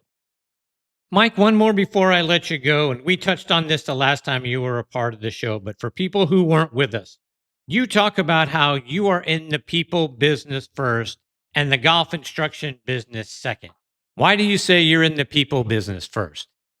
Well, I think first of all, we're in a business that it's a great business because we can help people. I think it's so rewarding and so satisfying to be in a profession where you can actually help somebody. The other thing is I really have to get to know the person before I know how to teach the person. I mean, the mechanics are the mechanics. Yes, they're very complex. There's multiple ways. I use a lot of technology, 3D, force plates, and I'm a big tech guy. But the key is I need to be able to take that tech and teach it to you in a way that is so simplistic a 6-year-old could understand it. But if I don't know how to teach the individual, and that's where I've spent a lot of time, I've actually worked with a guy by the name of Dan Coram, who's a behavioral profiler. And I've talked with him and really studied his work to be able to understand the person in front of me.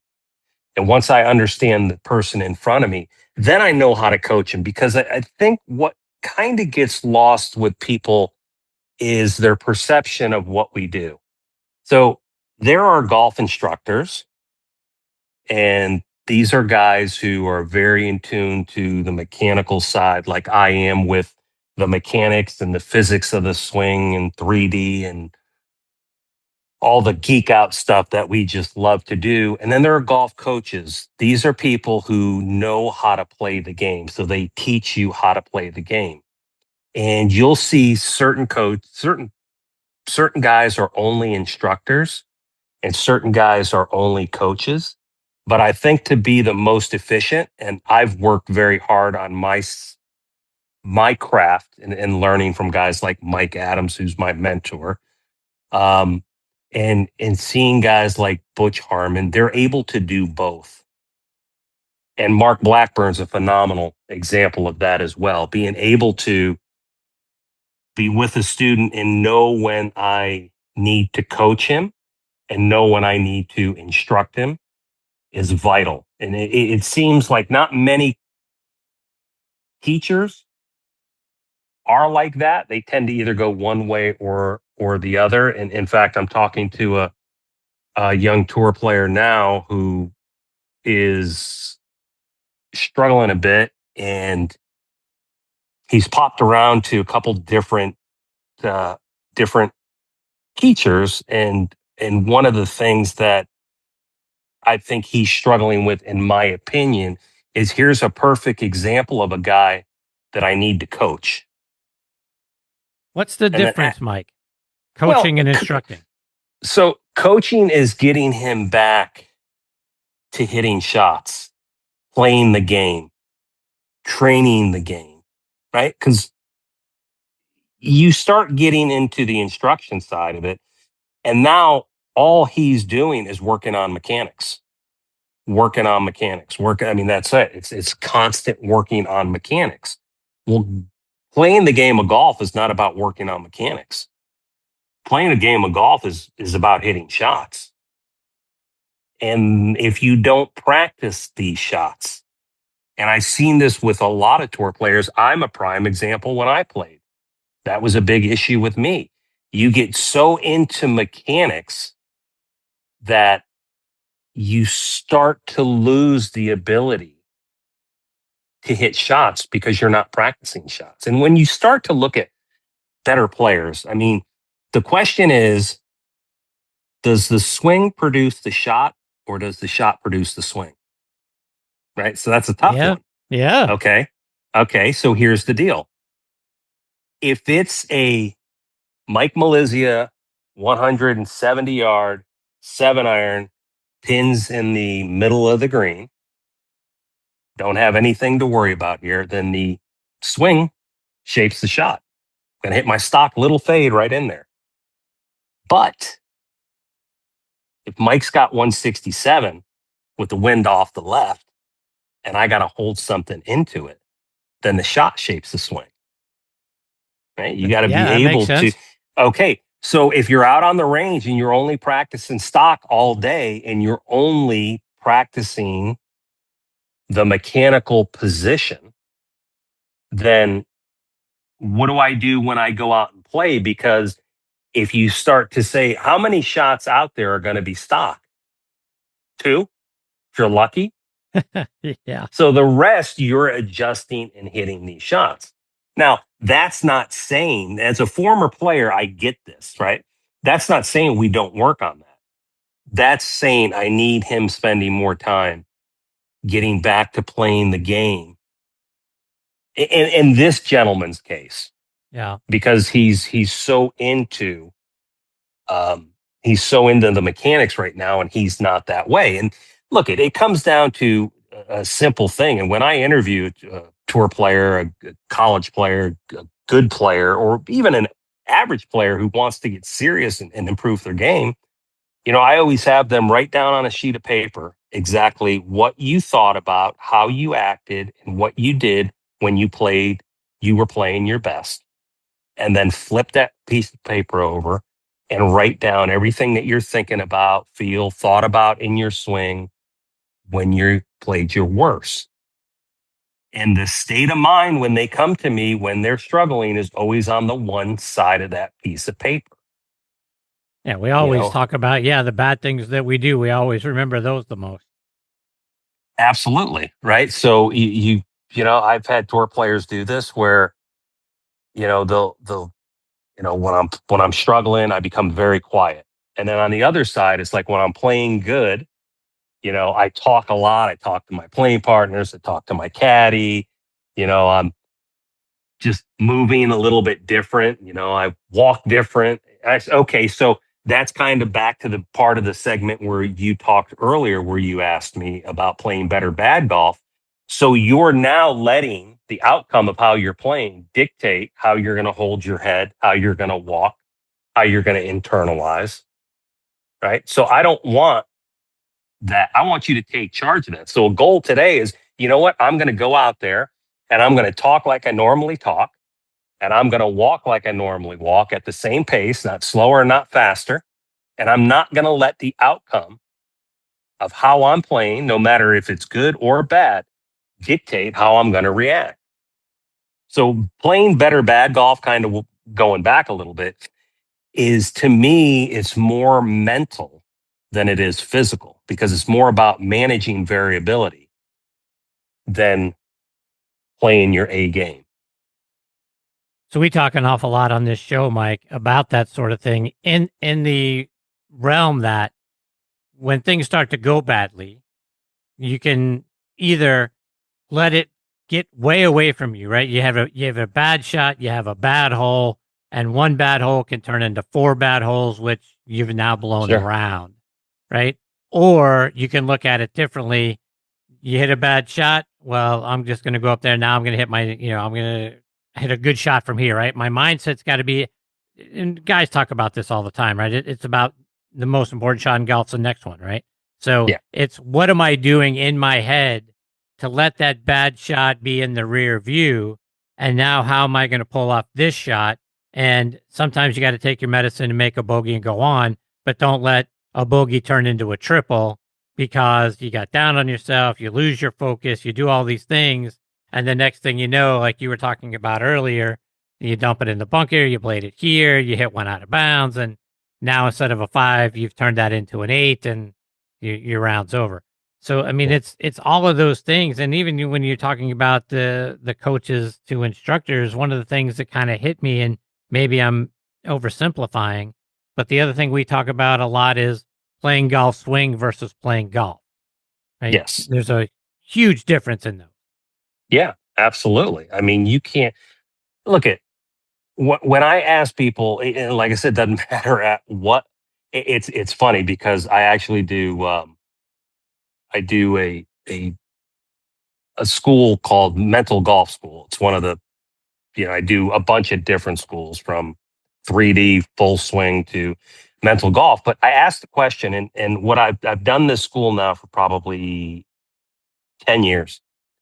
And regardless of where I'm at, the question I ask is, okay, so when you played your best, your absolute best, what were you thinking about? And everyone answers it the exact same way. Nothing. That is amazing, right? I mean, I think we were talking about this earlier too. Yeah. And then I follow that up by going, okay, so now let me ask you this. Your brain's incapable of not thinking. You actually think when you sleep. So what you just told me is not that you were thinking nothing, is that you don't know what you were thinking about. And here's why that happens. So think of it this way. If I put a blank canvas on there and I said, oh, okay, Chris, you're 160 yards, and I put a green out there, and I said, okay, so what shot do you want to hit? And you say, well, Mike, 160, I want to hit my 7-iron. So, okay, Chris, so what does your ball do? Well, it tends to draw. Okay, do you aim at the pin and draw it? Do you aim a little right and let it draw? Well, I tend to I'll aim a little right and let it draw. Okay, Chris, does it come in medium, or does it come in high, or does it come in low? How does it come in? It comes in kind of high. Okay, so now it came in high. Where would it land, Chris? Well, it would land just a little bit about 7 steps short of the pin, and then it would hit and it roll up to the hole. Okay, so what you did is I gave you a blank canvas and you created a picture. Now, when you were over the shot, you were engaged with that picture you're trying to hit, what Right. you were trying to do. And so your body reacted to the picture. But in your mind, you said, I didn't think of anything.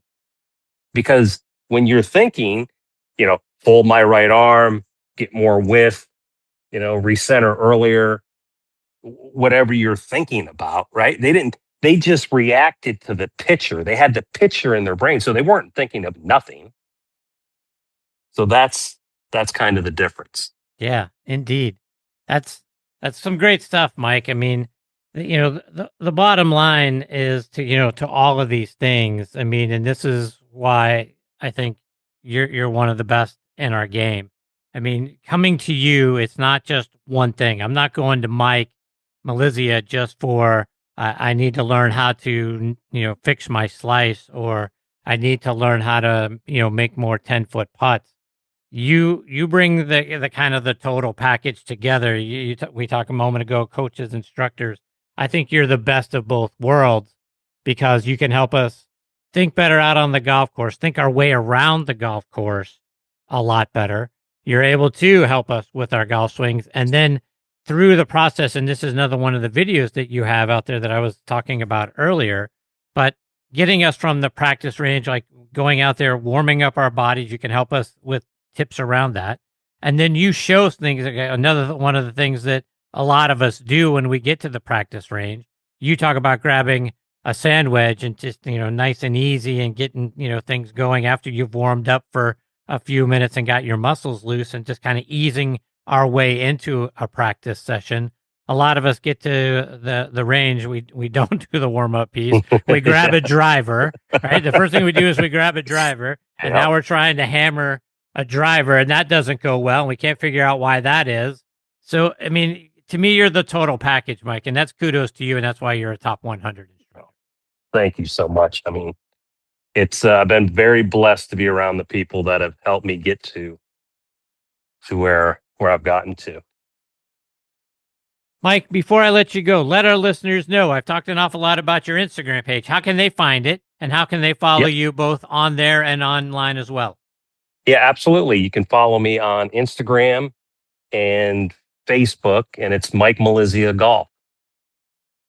I'm down at Admiral's Cove, which is just a phenomenal spot. Phenomenal place.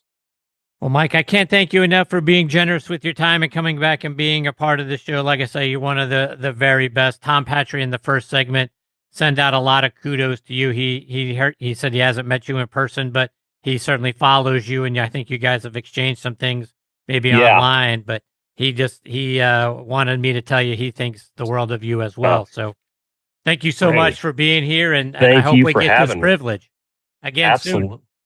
I look forward to it. Take care, Mike. All the best to you and your family. We'll catch up soon, my friend. All right. Thank you. See you, Mike. Okay. Bye. That is the great Mike Malizia. Again, so much great content in the course of this conversation and what you're going to find from him online and on social media. Check him out, Mike Malizia Golf. I mean, look, the videos that he has on his Instagram page, and you can just click through them. It's just absolutely unbelievable, the things that he shares with you and the things that you can write down. You guys know I'm a big fan of writing down notes. Yeah, I'm old school. Writing down some notes and then taking them with you. Obviously, you can take those videos with you on your cell phone, right, and watch them when you're on the practice tee. But there's a lot of things that it really didn't click for me in my own game until I started to watch Mike explain why you should do things. One of the very important things, we talk about routine. Having a routine when you're going to set up over the golf ball, or when you're standing behind the golf ball and trying to take aim and do your shot selection and your club selection. But then the things that we do on the practice range to kind of make that be ingrained in us there as well. And even on the putting green, I thought, you know what, that's something I never thought of, is to go through your complete, routine when you're putting on the putting green. We may do it once or twice here or there, but what do we usually do? We throw down 2, 3, 4 balls, and just rake them towards us and putt and rake it towards us and putt. I mean, that's not what we do when we're playing.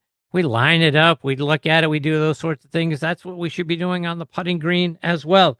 I mean, look, folks, there's a reason why Mike Malizia is a top 100 instructor, and I think that came shining through the course of this conversation. It's certainly going to come shining through for you when you check him out on Instagram and on his website. So go check him out. Give him a follow.